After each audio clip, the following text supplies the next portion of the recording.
Tide Talk Web is back, baby. I'm fired up. It's Iron Ball preview. Woo! Okay, that was super lame. Let's jump into it real quick. We've got on the practice field, I saw some stuff. They were talking about Christian Miller, Terrell Lewis were present in black no contact jerseys. So I don't know if they're going to play or not. Saban's really been keeping closed lips on it. I'm going to say they're going to play, but I'm not really sure because he's not real high on it, you know. So I don't know if he's trying to downplay it like they won't have other linebackers back. Mack Wilson, he's been working back from a injured foot. He was there. Highly unlikely all those guys return. I think Miller and Lewis could. It just depends. I think they're going to be a game time decision. I wouldn't be surprised if I saw him play. But we did see, like I said, Dylan Moses fill in. He did really good against Mercer. It was Mercer, but he did fill in. So I think he's going to take Keith Holcomb's spot. Hopefully he shores that up. He's a little bit faster, a little bit bigger. So we'll see.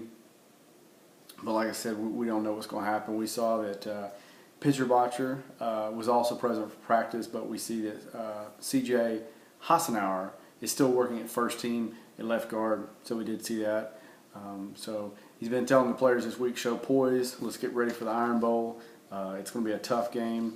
Papa Giorgio, the kicker, yeah, he's a game time decision. So, of course, he's hit or miss with field goals anyway, so it's if this game comes down to field goals, well, you better clench your butt cheeks and start praying because that can be hit or miss.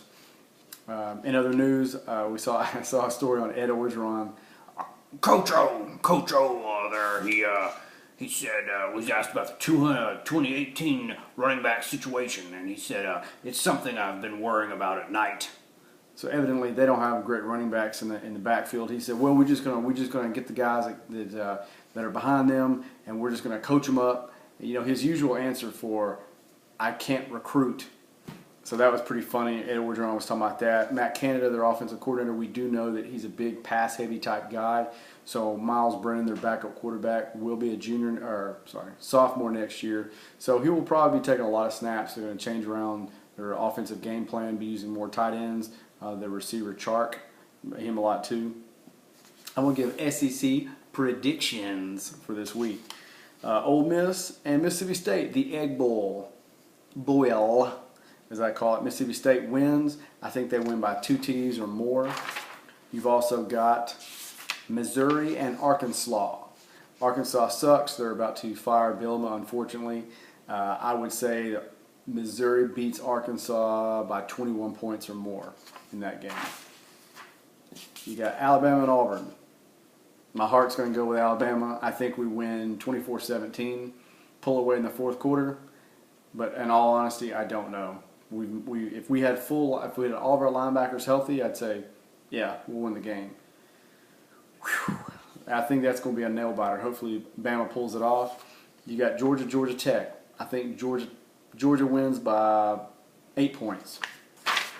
Georgia Tech, everybody knows they're a wily team. They run an offense that nobody plays against, nobody sees much anymore.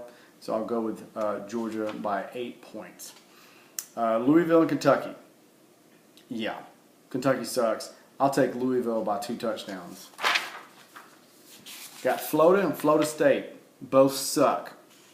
Florida just fired their coach.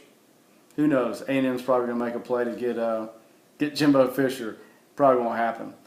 But I think I take Florida in this game. You know what? I'll probably take Florida State in this game by 5 points. Because everybody knows Florida can't score a cold. You got Clemson and South Carolina. I'll take Clemson by 2 TDs in this game. You got LSU and Texas A&M. Texas A&M's trending down. They're about to fire their coach. Like I said, I think LSU wins this by 8 points. And you've got tiebreakers. Like I said, I think that... oh, nope. Let's move on to the next story. What each SEC team has to be thankful for. Auburn, tiebreakers. They lost to LSU, but if they beat us, they go to the national championship. Alabama, just Nick Saban. It says enough. Arkansas, that lost to Alabama, would push Gus Malzahn out at Auburn, and probably he would go to Arkansas. So if you're an Arkansas fan, you're praying for an Alabama win, which is good. We're all praying for that. Ole Miss, crossover opponent. Like I said, they've just won 2 SEC games in conference play. Like I said, they're probably very lucky they played Vandy and Kentucky.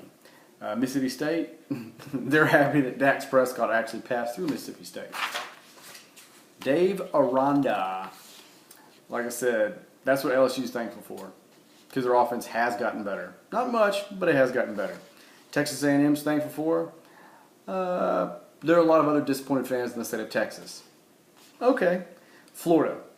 That Florida State in 2017 has chosen to have a horrible year. That's what they're thankful for. Georgia. They're thankful they're going to the SEC Championship, and they're locked in. Kentucky, well, they're pretty much thankful that the big thing at their school is basketball. That's what they're thankful for. South Carolina, well, Clemson's national championship, because their state is somewhat relevant. And Tennessee, well, it gets to play Vanderbilt. That's what they're happy. And Vanderbilt, well, Vanderbilt gets to play Tennessee, and that's what Vanderbilt's happy for. Anyway, till my next video, Tide Talk Web is out. I hope everybody has a happy Thanksgiving. God bless. Holla holla.